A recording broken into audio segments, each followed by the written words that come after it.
Alright, so I've got some things cleaned up a little bit. I ended up going ahead and hardwiring the black from front motor to rear motor, and then I used shrink tubing to cover up those joints.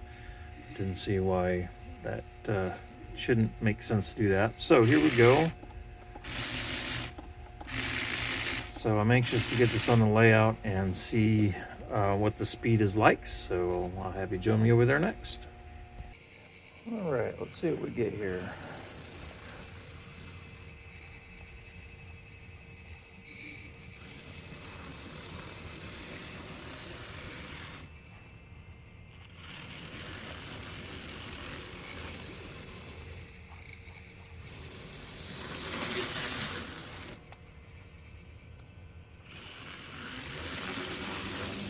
It's 16 volts. Okay. Let's see what happens when we put some cars behind here. Whoops, what happened? So they used some sort of a pipette, pipe cleaner thing for the oil wicks that go up through the trucks towards the chassis and motor gear assembly. And one of those is sticking slightly below the bottom of the frame, and apparently that's catching here and going like this when I go and reverse over the switch, and that's what's going on there. So that mystery is solved. I'll need to see if I can trim that up a little bit. But in the meanwhile, see if we can get some cars here, see how this thing does with a little bit of a load, actually quite a bit of a load.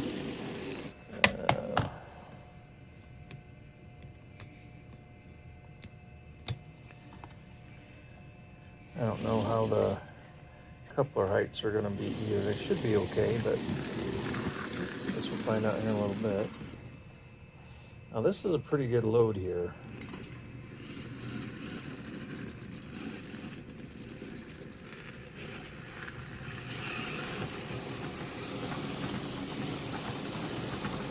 Wow.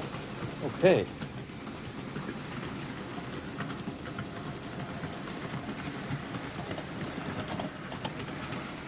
Got a little bit of sporadic running from the engine that I need to investigate, but this should focus what I'm doing here. That's a pretty good sized load, and it's doing all right.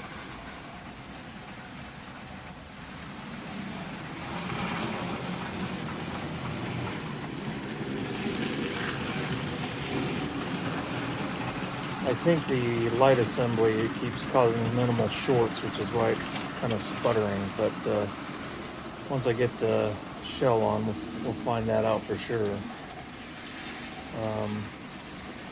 But this again is with the motors in series, so they're going to run slower. But this is 18 volts here. I think it's probably slipping a little bit, and I think that's pretty good. It doesn't need to go faster than that. All right. Next video will be the engine with the shell back on. So I don't think the headlight has anything to do with the sporadic engine running. I think it has to do with this right here. So this is a power jumper for the front truck. And I don't see any way to simply reverse that.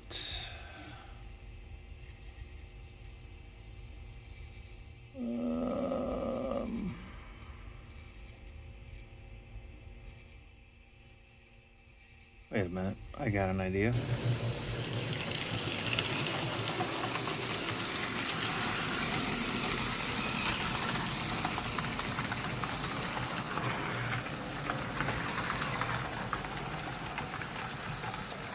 So what I did with that little tab that was sticking up and causing the frame to short against the truck was I just reversed it. So instead of it pointing upward, it's pointing downward. I had to dink around with the wiring a little bit to run it the right way, but that's running smooth now.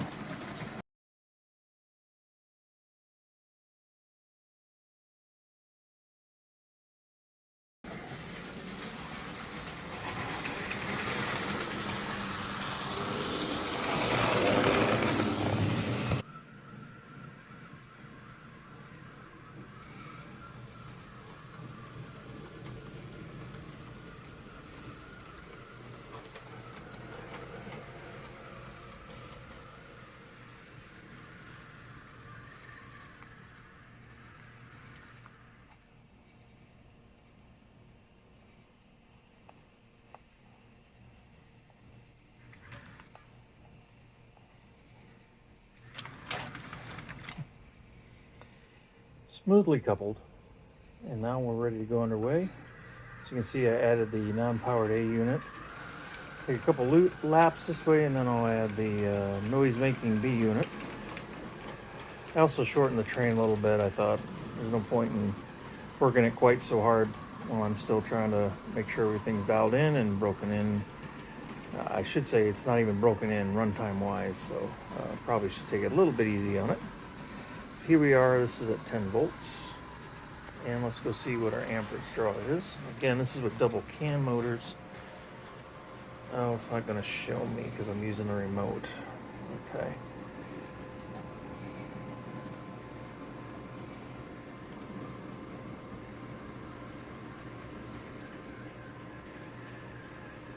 Again, powering the motors in series like this gives me really nice slow speed control.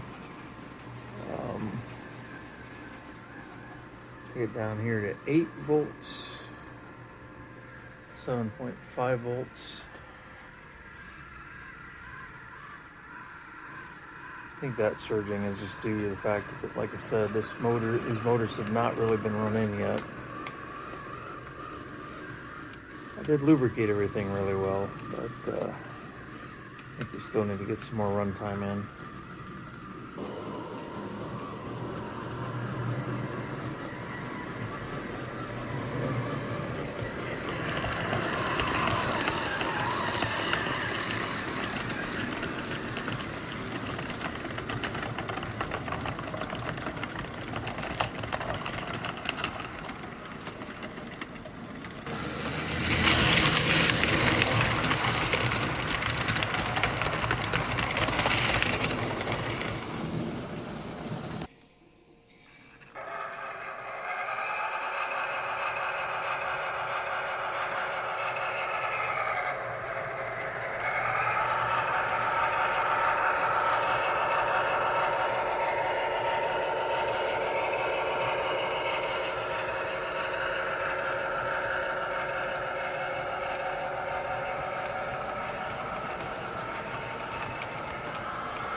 So, that's certainly a different kind of sound than what you get with Flyer's analog.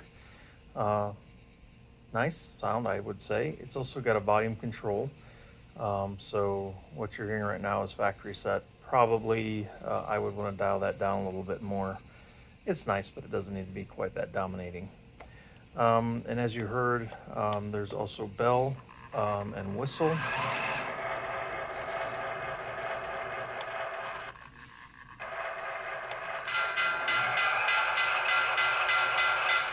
That's the bell. Gotta have enough juice for it to go. There's the horn.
Well, thanks for sticking with me through this, wow, 5 video series.